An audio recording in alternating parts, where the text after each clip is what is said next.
Halo guys, apa kabar kalian semua? Mimin di sini bakal melanjutkan alur cerita Sword Star. Disclaimer dulu bahwa kemungkinan besar ada perbedaan antara novel dan versi Donghua-nya, tapi alur cerita utamanya tetap sama.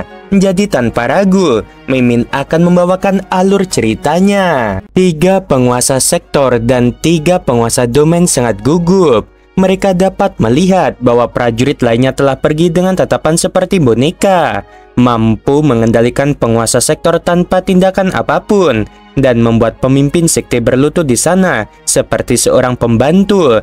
Makhluk di hadapan mereka ini pastilah makhluk yang absolut, bahkan di dalam perusahaan alam semesta virtual. 1000 bintang, kau boleh pergi, perintah wanita cantik itu. Lelaki tua bertanduk hitam itu pergi dengan cepat melalui pintu samping kiri. Hanya wanita cantik di atas dan ke-6 orang itu yang tertinggal. Kalian berenam lihat baik-baik. Wanita cantik itu menunjuk ke udara. Seketika, layar berbentuk cahaya muncul dari tempat tangan kirinya menunjuk. Dan di sana ditampilkan pemuda berambut hitam Loveng. Dia menggunakan baju sirahnya. Layar itu menunjukkan pengukuran dan data terperincinya. Aku ingin kalian menghabisi orang ini. Dia hanya berada di level universe 9. 6 orang di bawah semuanya menghela nafas lega. Di antara mereka ada 3 penguasa domain level 9. Menghabisi universe level 9 semudah menghabisi semut. Namun jangan meremehkannya. Wanita itu menunjuk ke layar. Dia mengenakan armor paduan. Mungkin terlihat sangat normal, tapi armor itu masih kelas E9. Namun pertahanan armor sederhana seperti itu tidak dapat dibandingkan dengan pertahanan lengkap armor genetik. Namun di bawahnya ada lapisan armor kontak awan. Data segera muncul di layar. Wanita itu melanjutkan, tanaman anggur kontak awan, bentuk kehidupan tanaman pembantu yang istimewa. Ia mampu menyatu dengan kulit dan bertindak sebagai baju sirah atau cambuk, dan mampu berubah menjadi banyak hal dan terus berevolusi. Dan tanaman kontak awannya adalah penguasa domain level 9. Kekuatannya jauh lebih kuat daripada manusia dengan level yang sama. Karena itu, kalian bertiga penguasa domain level 9 mungkin akan mudah terbunuh hanya dengan baju besinya saja, kata wanita itu. 3 penguasa domain dari 6 yang dibawa itu langsung terkejut. Mereka belum pernah mendengar tentang tumbuhan yang membantu seperti itu. Makhluk tingkat 9 universe menggunakan makhluk penguasa domain tingkat 9. Itu tidak masuk akal. Kalian bertiga penguasa sektor. Yang terlemah di antara kalian adalah penguasa sektor level 5. Dan yang tertinggi adalah penguasa sektor level 9. Selama kalian bertemu dengannya, kalian seharusnya dapat menghabisinya dengan mudah. Sedangkan untuk 3 penguasa domain level 9, jika kalian bertemu dengannya, kalian akan mati. Ketiga penguasa domain mendengarkan dengan gugup, tidak berani berbicara. Ini disebut senjata laser. Wanita itu membalikkan tangannya dan segera muncul 3 senjata automaton. 3 senjata laser dengan diameter 1 meter. Total panjangnya sekitar 3 meter. Senjata itu terbuat dari bahan putih keperakan dan tidak ada ukiran di atasnya. Senjata laser E9, kata wanita itu acuh tak acuh. Hanya butuh 0,1 detik untuk persiapan senjata laser tingkat tinggi. Dengan sekali pukul senjata ini, kamu dapat menembus material kelas 9E dan menghabisi bahkan seorang prajurit penguasa sektor level 9. Kata-kata wanita itu baru saja bergema, dan ke-6 orang di bawah mengubah ekspresi mereka. Mata mereka berbinar saat mereka menatap senjata itu. Senjata berteknologi tinggi seperti ini, bahkan di antara negara-negara manusia di jagat raya, tetap saja merupakan senjata tingkat tinggi. Ketiga senjata laser kelas E9 ini akan digunakan sementara oleh kalian bertiga. Wanita itu melambaikan tangan dan ketiga senjata itu terbang ke arah 3 penguasa domain. Ketiga penguasa wilayah itu menatap dengan mata terbelalak ke arah senjata teknologi berwarna putih keperakan itu. Kalian bertiga lemah dan semuanya petarung. Bahkan jika kalian bertiga bertemu orang itu, dia bisa menghabisi kalian bertiga dalam sekejap mata. Ketiga penguasa sektor di samping melirik senjata laser itu. Sementara mata mereka berbinar, wanita di singgasana itu berkata dengan dingin, "Kalian bertiga penguasa sektor. Kekuatan kalian saja seharusnya sudah cukup. Ingat penampilan dan armor target.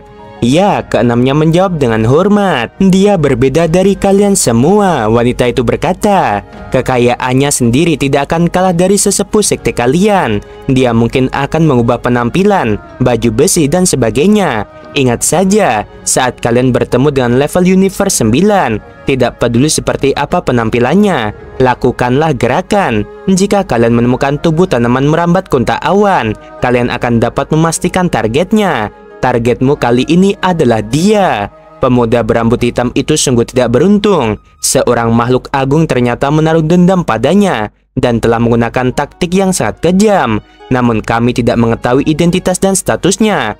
Makhluk ini sebenarnya tidak berani menghabisinya sendiri, membiarkan kami yang melakukannya. Siapa peduli? Lagi pula, membunuh di dalam gunung iblis diizinkan oleh perusahaan alam semesta virtual. Banyak pikiran yang terlintas dalam benak mereka. Jika kalian berhasil menghabisinya, kalian berenam termasuk sekte bintang 1000 akan sangat kuhargai, kata wanita itu. Kuharap kalian berenam tidak mengecewakanku. Jika kalian mengecewakanku, kalian harus tahu apa akibatnya. Wanita itu dengan lembut mencengkram sandaran tangan dan mengusapnya. Sandaran tangan itu mulai retak dan pecah. Keenamnya menjadi terkejut. Di dalam gunung iblis yang megah, gua-gua dan ngarai itu adalah lautan hitam yang luas, dan di permukaan setiap batu ada lapisan es dingin. Ini adalah gunung catatan iblis, dan sudah sedingin ini, gunung es pasti lebih gila lagi. Dia menarik napas pelan dan merasakan udara dingin memasuki paru-parunya. Seketika organ-organ di dalam hatinya mati rasa. Sudah cukup dingin, tiba-tiba dia berhenti. Gua ini tingginya setidaknya 10 km dan lebarnya 80 km. Bahkan seseorang dapat membangun sebuah kota utuh di dalam gua besar ini. Lo Fong menatap ke depan. Ada banyak gua besar dan kecil yang membentang hingga ratusan jalan setapak. Suara angin menderu melalui banyak lorong, hampir seperti teriakan iblis atau lolongan serigala. Berani sekali kau mencoba dengan tingkat hipnotis seperti ini. Di dalam kesadarannya, tekad Lo Fong setajam pisau. Tekad itu langsung terkumpul dan membentuk pisau tajam yang dingin dan kental.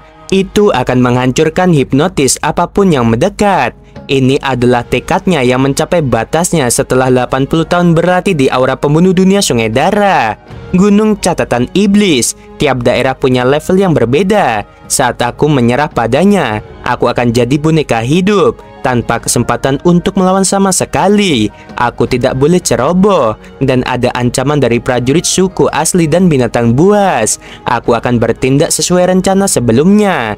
Lo Fong segera mengenakan baju besi perak dan menyimpan layar gelangnya ke dalam cincin penyimpanannya, terhubung dengan baju besi kontak awan yang menumbuhkan dua tanduk hitam di dahinya.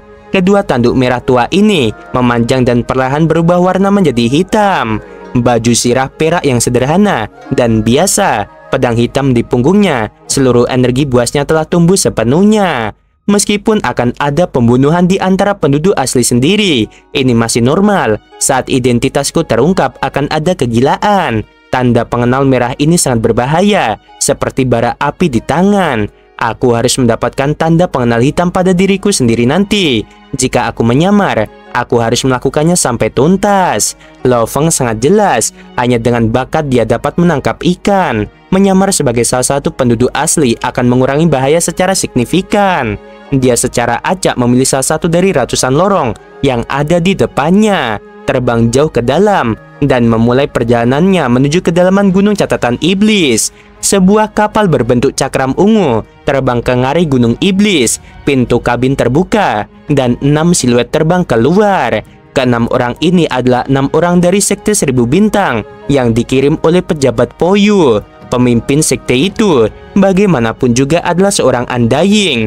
Oleh karena itu, para penguasa domain dan penguasa sektor dari sekte 1000 bintang semuanya memiliki kapal alam semesta. Kapal alam semesta normal harganya sangat murah. Tentu saja penguasa domain tidak memiliki cincin ruang angkasa yang cukup besar untuk menyimpan kapal alam semesta.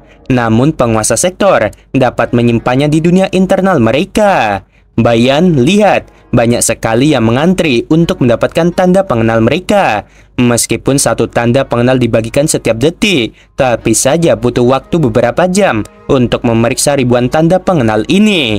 Jangan ceroboh, kita harus memanfaatkan waktu. Kita tidak boleh kehilangan kesempatan. Jika kita melewatkannya, kita harus menunggu 10.000 gelombang berikutnya sebelum bisa masuk. Keenamnya segera terbang menuju istana yang jauh. 1 jam kemudian, keenamnya menyusuri pintu masuk gua yang sama menuju jalan bercabang dan berpisah. Sebenarnya, upaya untuk menaklukkan Gunung Iblis sebagian besar ditunjukkan untuk level universe. Hanya ada sedikit penguasa domain dan bahkan lebih sedikit penguasa sektor. Oleh karena itu, yang terlemah di antara keenamnya adalah penguasa domain level 9. Dibandingkan dengan ini, ancaman dari penduduk asli lainnya terhadap mereka kecil, kecuali mereka benar-benar tidak beruntung bertemu dengan penguasa sektor langka di gunung yang luas ini. Seorang pemuda bertanduk hitam berjalan hati-hati di sepanjang jalan setapak yang dalam dan luas, yang di dalamnya terdapat banyak sekali jalan setapak yang saling terkait. Setiap kali mendengar suara iblis, Lo Feng akan segera melambat dan berhenti, tidak berani mengambil risiko. Kalau ia secara tidak sengaja menuju ke area yang sangat kuat. Meskipun ia percaya diri, ia tidak berani ceroboh. Lo Feng, pada jarak 18,2 km di depan jalanmu, ada seorang petarung penguasa domain level 3. Suara Babata bergema di kesadarannya. Lo Feng mengerutkan kening. Di Gunung Catatan Iblis, selain 3 tubuh besarnya dan tanaman merambat kontak awan, ada satu hal yang sangat penting lagi, yaitu Babata. Dia memiliki alat pemindai yang sangat kuat. Meskipun areanya kecil dan hanya dalam jarak 20 km, efisiensinya sangat tinggi. Bahkan penguasa sektor tidak dapat mendeteksi dengan baik dalam jarak ini. Alat pemindai ini adalah alat mahal yang dibeli oleh guru Yanbo dari planet Yunmo. Bahkan Lo Feng saat ini tidak akan mampu membeli alat secanggih itu. Tentu saja, luas wilayahnya hanya 20 km, cocok untuk kawasan khusus dan kawasan rahasia seperti Gunung Catatan Iblis. Aku melihatnya. Lo Feng melihat ke depan. Seorang kurcaci tertawa keras, hanya dengan 2 kilatan. Dia meraih Lo Feng, dan di tangannya dia memegang kapak merah tua. Kapak ini memiliki ukiran rumit di atasnya. Lo Feng menggelengkan kepalanya. Dia langsung mengacungkan pedangnya. Tanaman merambat di tubuhnya secara alami meledak dengan kekuatan penguasa domain level 9. Hanya sebagian kecil dari kekuatannya sudah jauh lebih kuat daripada manusia domain level 9. Kurcaci itu langsung meningsoy. Sebenarnya, aku tidak ingin menghabisimu. Lo Feng segera mengambil tanda hitam di dalam barang penyimpanan kurcaci. Kamu kebetulan melewati jalanku dan menyerangku terlebih dahulu. Bagaimana mungkin aku tidak menghabisimu? Lo Feng menyimpan tanda hitam itu dan segera pergi. Hanya 10.000 orang yang diizinkan masuk dalam setiap kelompok, dan mereka saling menghabisi. Siapa yang tahu di mana mereka akan berakhir mati di sini? Beberapa bahkan mungkin telah pergi lebih awal. Sebagian besar tanda seharusnya jatuh ke tangan penguasa sektor. Untuk mengumpulkan 10.000 tanda hitam dengan kekuatanku saat ini, itu jelas mustahil. Lo Feng menjelaskan dengan jelas. Dia menatap kurcaci yang sudah mati itu sambil menggelengkan kepalanya. Misiku adalah bertahan hidup selama 3 tahun. Aku tidak ingin menghabisi orang lain. Namun, jika ada yang menghalangi jalanku, aku hanya bisa melakukannya. Lo Feng melanjutkan, meninggalkan tubuhnya di permukaan es yang pecah. Suhu yang rendah menyebabkan darah segar membeku. Retakan es membeku terlalu cepat, dan tidak lama kemudian semuanya tampak seperti sebelumnya. Gunung Catatan Iblis itu luas, meliputi setengah dari seluruh gunung, dan dasar Gunung Iblis itu sendiri mencapai 3,200 juta kilometer. Tingginya mencapai 1,800 juta kilometer. Karena ada banyak gua dan jalan setapak yang melintasinya, Lo Feng hanya bisa berjalan dengan hati-hati sejauh 100.000 km per hari. Bahkan setelah 3 tahun, dia mungkin hanya akan menempuh sebagian kecil dari Gunung Catatan Iblis. Dalam sekejap mata, 9 hari telah berlalu. Dalam 9 hari ini, melalui perangkat pemindai Babata, Lo Feng telah menemukan satu penguasa sektor. Segera ia berbalik dan menyelinap pergi. Ini juga satu-satunya waktu ia mendekati penguasa sektor. Di waktu lain, ia bertemu dengan beberapa penguasa domain dan sejumlah besar level universe. Karena tidak ada yang saling percaya, dan ia tidak ingin dikejar setelah melarikan diri, ia hanya bisa menghabisi mereka yang menyerangnya. Dalam 9 hari ini, ia telah mengumpulkan 112 tanda hitam. Keberuntunganku tidak buruk sama sekali. Dalam 9 hari ini, Aku belum pernah bertemu dengan binatang buas yang mengerikan dari Gunung Iblis. Lo Feng berjalan di samping jalan setapak yang luas dan berkelok-kelok. Di sepanjang jalan setapak itu, Babata terus-menerus menyalakan alat pemindainya. Lo Feng, menurut catatan iblis yang kau temui selama 2 hari terakhir, kau seharusnya memasuki wilayah yang lebih berbahaya sekarang. Catatan iblis itu jelas jauh lebih kuat. Kurasa ada tempat berbahaya di dekat sini. Lo Feng, 3,6 km di sebelah kirimu ada 3 penguasa domain. Tak jauh dari situ ada tembok batu. Barulah dia menghela nafas lega. Itu di jalur lain, kata Babata. Jalan lain tidak ada bahaya. Mengapa kamu memberitahuku? Lo Feng menggelengkan kepalanya. Pembicaraan mereka menurutku itu penting untukmu, kata Babata. Dengan jentikan tangannya, sebuah layar kecil muncul. Siarkan rekaman kejadian itu kepadaku, kata Lo Feng. Lo Feng memperhatikan percakapan ketiganya di layarnya dengan sangat cepat, lalu percakapan itu berakhir. Gunung Iblis ternyata punya harta karun yang diinginkan oleh perusahaan, pikir Lo Feng dalam hati. Sejarah Gunung Iblis sangatlah kuno. Gunung itu sudah ada jauh sebelum perusahaan menguasai wilayah awal absolut. Gunung yang terbentuk secara alami seperti itu pasti memiliki harta karun yang luar biasa. Wajar saja jika mereka mengizinkan Undying menjelajahinya. Namun, apakah benar-benar ada harta karun seperti itu? Lo Feng mengerutkan kening. Penduduk asli Lautan Bintang 9 menyebut Gunung Iblis sebagai tanah terlarang, warisan selama ratusan juta tahun. Mereka pasti tidak akan menyebutnya demikian tanpa alasan. Pasti ada makna di baliknya. Mata Lo Feng semakin berbinar, dan hasil pemindaian Babata menunjukkan bahwa lelaki tua itu mengatakan dengan penuh keyakinan bahwa seringkali ada Undying yang menjelajahi gunung itu. Ini mungkin juga informasi yang terverifikasi. Agar bisa menarik seorang Undying, ini pasti bukan harta karun biasa.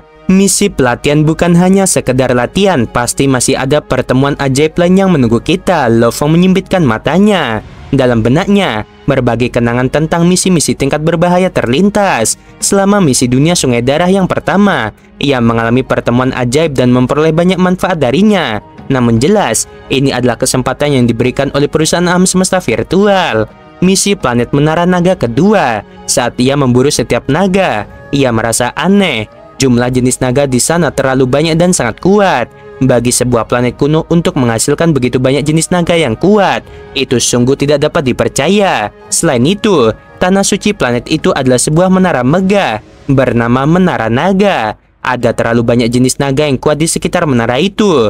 Ia hanya menyelesaikan misi saat itu tanpa benar-benar pergi menjelajah. Misi ketiga, tebing tak berujung melayang di angkasa dan di antaranya terdapat rantai tebal yang aneh. Keberadaan ini terlalu aneh.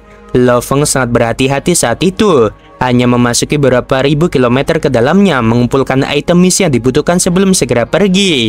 Misi ke-6 ini merupakan misi tingkat mustahil. Misi ini tampak sederhana dengan persyaratan penyelesaiannya. Karena hanya ada 2, pertama bertahan hidup selama 3 bulan, mendapatkan 100.000 poin, dan kedua bertahan hidup selama 3 tahun, hadiah 300.000 poin. Tempat-tempat ini tidak satu pun yang sesederhana itu, hanya pengujian dan pelatihan saja. Perusahaan yang memiliki segalanya tidak perlu melakukan hal-hal yang demikian. Mereka benar-benar dapat menciptakan lingkungan yang berbahaya untuk melatih orang-orangnya, daripada mengirim mereka ke tempat-tempat rahasia yang gila seperti itu. Dan seperti kristal Sungai Darah, mereka adalah barang selundupan. Lo Feng mengerutkan kening. Aku yakin tempat-tempat ini masih memiliki beberapa rahasia. Dan rahasia-rahasia ini, beberapa di antaranya seharusnya memiliki manfaat besar bagi kita. Apa tujuan dari perusahaan alam semesta virtual? Yaitu untuk melatih, dan tentu saja untuk memelihara. Seharusnya begitu. Kalau tidak, kita tidak perlu pergi ke tempat berbahaya seperti itu hanya untuk mendapatkan pengalaman. Sama sekali tidak perlu. Dengan membiarkan kita pergi ke dunia Sungai Darah, mereka mungkin ingin kita menjadi prajurit darah dan bahkan prajurit hitam. Menuju Menara Naga, ruang hampa, mereka mungkin punya motif lain. Dengan membiarkan para jenius sejati memasuki Gunung Iblis, mereka mungkin juga berharap kita memperoleh warisan dari tanah terlarang. Gunung Iblis kuno ini pastinya memiliki harta karun dan akan sangat sulit untuk mendapatkannya. Lagi pula, perusahaan hanya memberikan satu kesempatan untuk mendapatkannya kepada setiap jenius. Istana Tianxi ditempatkan di atas dunia Sungai Darah. dan di dalamnya terdapat tingkat keberadaan yang absolut. Ruang hampa juga memiliki makhluk abadi yang berlatih keras di dalamnya. Pangkalan Gunung Iblis juga memiliki sejumlah besar penguasa sektor dan undying yang ditempatkan. Hanya dari istana yang megah saja, orang akan tahu berapa banyak undying yang ada di sekitar. Lo Feng berpikir dan mengangguk. Bukan rahasia lagi, jika itu hanya tempat latihan. Mengapa mereka menempatkan begitu banyak undying di sekitar? Lo Feng berdiri di tanah beku dan merenung. Semakin dia berpikir, semakin yakin dia tersenyum penuh semangat. Lo Feng, 19,6 km di depanmu ada makhluk seperti beruang setinggi 39 meter. Binatang buas berwarna putih keperakan, dan dia sedang mendekat. Suara babata bergema di benak Lo Feng. Mata Lo Feng berbinar dan dia mengamati ke depan. Di sana, dia melihat seekor beruang putih keperakan yang sederhana dan jujur. Matanya juga putih, dan hampir tampak seperti patung es besar yang berjalan perlahan. Binatang buas, salah satu ancaman. Dilihat dari energi alam yang dipancarkannya, kekuatannya berada di level universe tingkat 3. Suara babada bergema di benaknya. Beruang putih itu menatap Lo Feng dan segera melolong bergegas mendekat. Binatang yang lucu sekali. Lo Feng mengacungkan bilah bayangan darahnya dan langsung melesat melewati beruang itu, sekaligus mengiris kepalanya. Sungguh bentuk kehidupan yang aneh. Seluruh tubuhnya terbentuk dari bongkahan es padat. Lo Feng menggelengkan kepalanya lalu bergegas pergi.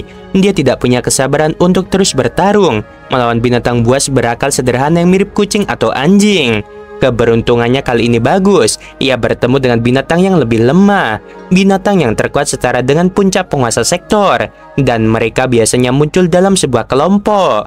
Di jalan setapak yang gelap, seorang pemuda kurus bertanduk hitam dan matanya menyala-nyala. Dia berjalan santai. Secara bersamaan, energi dunia tak berbentuk menyebar sejauh 1000 km. Matanya berbinar. Ia segera berubah menjadi seberkas cahaya. Dengan kekuatan penguasa sektor level 6, ia hampir seketika mengikuti jalan berliku dan berlari sejauh 1000 km. Di sana, seorang penguasa domain level 8 dan seorang pemuda universe level 9 berjalan dengan hati-hati. Keduanya langsung melihat kilatan cahaya terbang, ekspresi mereka berubah dan mereka melarikan diri. Api yang menyala-nyala meluas dengan ganas, menelan area seluas beberapa kilometer. Lelaki tua penguasa domain level 8 dan pemuda universe level 9 langsung terbakar sampai mati. Mata pemuda kurus bertanduk hitam itu mengamati sekeliling.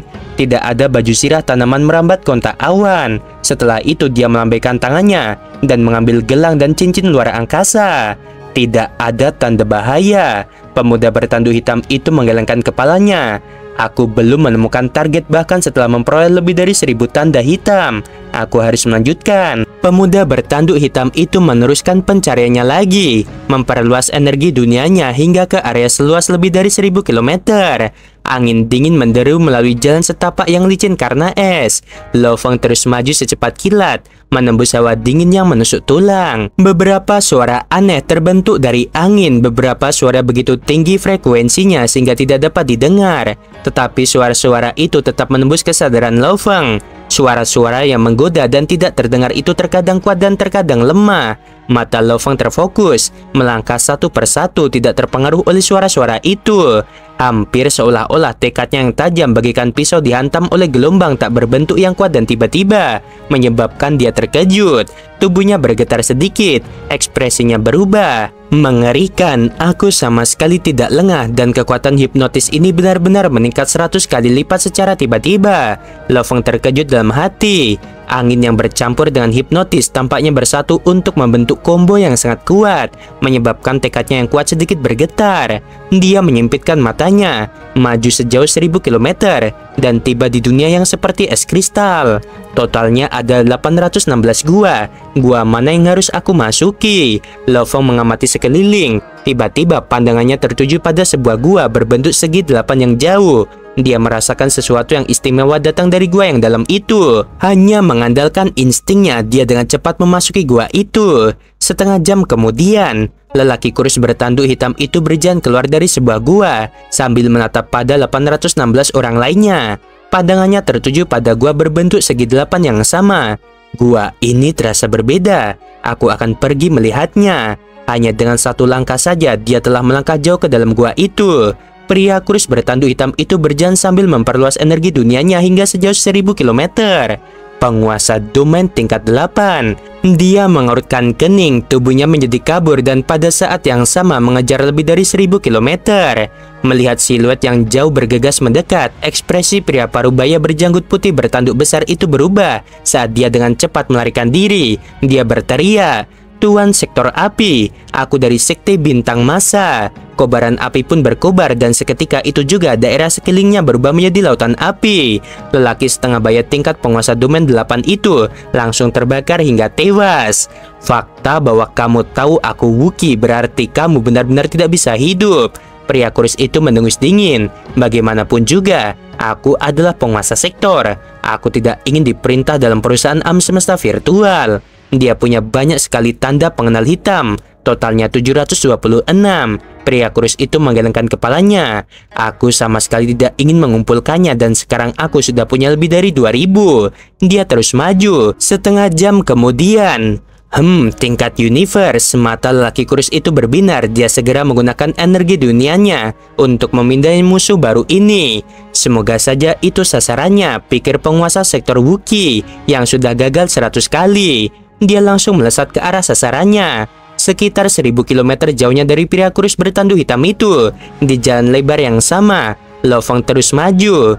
Energi dunia melaju melewatinya. Lo Feng tampaknya tidak menyadarinya. Ia terus maju.